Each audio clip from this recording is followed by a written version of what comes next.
अगर आपने अभी तक हमारे YouTube चैनल को सब्सक्राइब नहीं किया है तो आपको यहाँ सब्सक्राइब बटन दिख रहा है, उस पर क्लिक करें और साथ ही बगल में बने बेल आइकन को दबाएं, जिससे आपको हमारी वीडियो अपडेट्स तुरंत मिलते रहें। Hello friends, welcome back to my YouTube channel E1 to All classes में। तो फ्रेंड्स, जैसा कि मैंने आपसे कहा था कि मैं बहुत ही जल्दी भोरकतार नामक एक अंक की कथा वस्तु लेके आ रहा हूँ। तो दोस्तों, मैं आपको भोरकतार नामक एक अंक की कथा वस्तु करा रहा हूँ। तो चलिए स्टार्ट करते हैं। प्रस्तुत एकांकी की कथा वस्तु संक्षिप्त, रोचक, घटना बहुलक, प्रभावपूर्ण एवं कुतूहलवर्धक है। कथा वस्तु यद्यपि काल्पनिक है पर देश काल का ऐतिहासिक है। इसकी कथा वस्तु सम्राट स्कंदगुप्त विक्रमादित्य के काल से संबंधित है। शेखर का नाम एक कवि अत्यंत भावुक एवं प्रतिभा संपन्न है। वह प्रेम और सौंदर्य के गीत गाता है तथा कल्पना में सोया खोया रहता है। सम्राट के मंत्री देवदत्त की बहन छाया से वह प्रेम करता है। माधव शेखर का मित्र है और राजा का दरबारी है। आर्य देवदत्त को तक्षशिला के क्षत्रप वीरभद्र का दमन करने भेजा जाता है और माधव को उसका मंत्री बनकर तक्षशिला जाने की आज्ञा मिलती है। तक्षशिला जाने के पूर्व मंत्री देवदत्त शेखर और छाया को विवाह सूत्र में बांध देते हैं। देवदत्त के निवास में अब शेखर और छाया का निवास है। उनका जीवन सुखी है, प्रेम से सराबोर है। शेखर को दरबार में कवि के रूप में प्रवेश मिल चुका है। छाया का अपनी प्रेरणा एवं कविता बताने वाला शेखर एक महाकाव्य लिखता है, भोर का तारा, जिसे वह कल राज दरबार में सम्राट के सम्मुख प्रस्तुत करेगा। तभी वहाँ युद्ध वेश में सुसज्जित माधव तक्षशिला से आता है और शेखर से कहता है कि हूणों ने तक्षशिला पर आक्रमण कर दिया है। वे गांव को जला रहे हैं, तरह तरह के अत्याचार कर रहे हैं। छत्रपति देवदत्त वीर गति को प्राप्त हो चुके हैं, अतः राष्ट्र को तुम्हारी आवश्यकता है। तुम गांव में घूमकर अपनी औजपूर्ण बाड़ी से ऐसे गीत गाओ जिससे लोगों में वीरता का संचार हो सके और वे देश की रक्षा के लिए अपने प्राणों का बलिदान करने को सहर्ष तैयार हो सके। तभी देश की रक्षा हो सकेगी।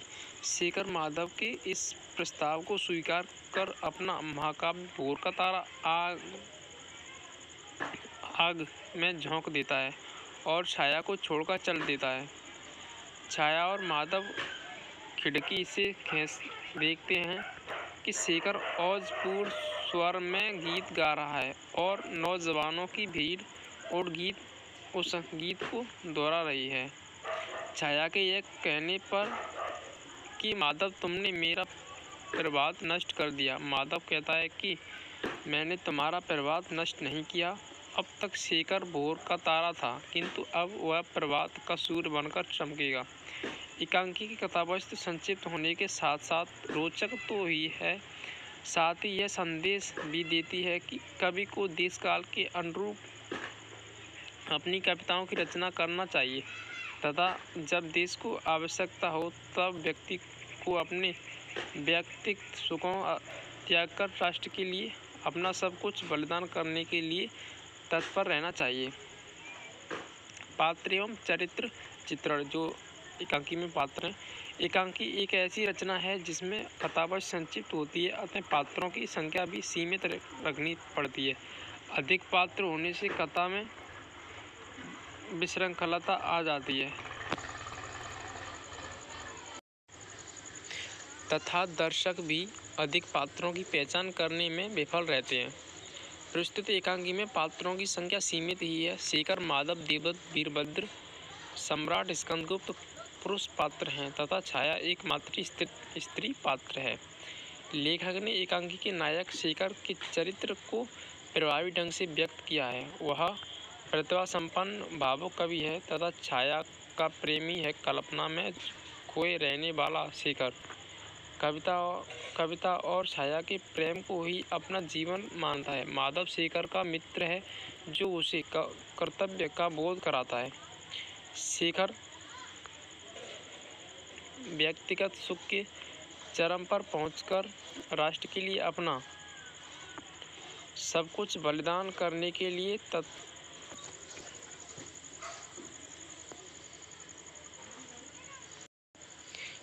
तत्पर हो जाता है और माधव के आग्रह पर अपनी ओजपूर्ण वाणी से देश के नवयुवकों में वीर भाव जागृत कर उन्हें आतताई हुरों से युद्ध करने की प्रेरणा देकर देश और सम्राट की रक्षा में अपना योगदान देता है। अब तक वह भोर का तारा था, अब वह प्रभात का सूर्य है। छाया इस एकांकी की नायिका है। वह शेखर से प्रेम करती है। अतीब सुंदरी छाया ही शेखर का गीत गाकर सम्राट के दरबार में शेखर को पहुंचाती है। वह शेखर की प्रेरणा है। माधव एक देशभक्त कर्तव्य परायणा सच्चा मित्र है। इस प्रकार पात्र और चरित्राकलन की दृष्टि से यह एक सफल एकांकी है। कथोपन अथवा संपादन योजना।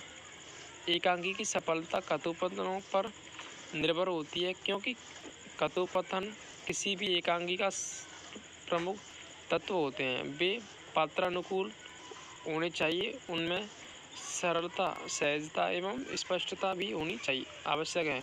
एकांकी के कथोपतन कथा को गति प्रदान करते हैं, पात्रों के चरित्र पर प्रकाश डालते हैं तथा वातावरण की सृष्टि करते हैं। उक्त तीनों विशेषताएं इस एकांकी में विद्यमान हैं। एकांकी में प्रयुक्त कथोपन का एक उदाहरण द्रष्टव्य है। माधव: शेखर, सच बताओ, तुम छाया को प्यार करते हो? शेखर: कितनी बार पूछोगे? मंद गहरे स्वर में।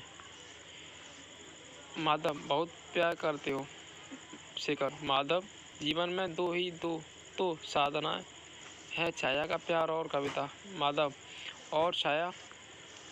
शेखर: हम दोनों नदी के दो किनारे हैं जो एक दूसरे की ओर मुड़ते हैं पर मिल नहीं पाते।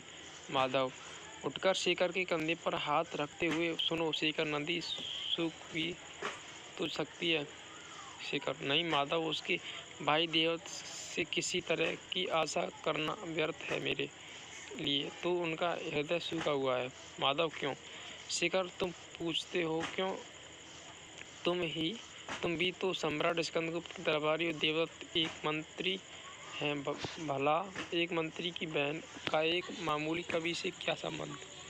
उक्त कथोपकथन से पता चलता है कि शेखर छाया को बहुत प्यार करता है, पर उसे यह आशंका सता रही है कि उन दोनों का मिलन नहीं हो पाएगा, क्योंकि मंत्री देवदत्त कभी अपनी बहन का विवाह एक मामूली कवि से नहीं करेंगे। तो दोस्तों, ये था कथा वस्तु। तो दोस्तों, जितने भी आपके इम्पोर्टेंट क्वेश्चंस बनते हैं आप लगा के देख लीजिएगा, आपके सभी क्वेश्चन हल हो जाएंगे।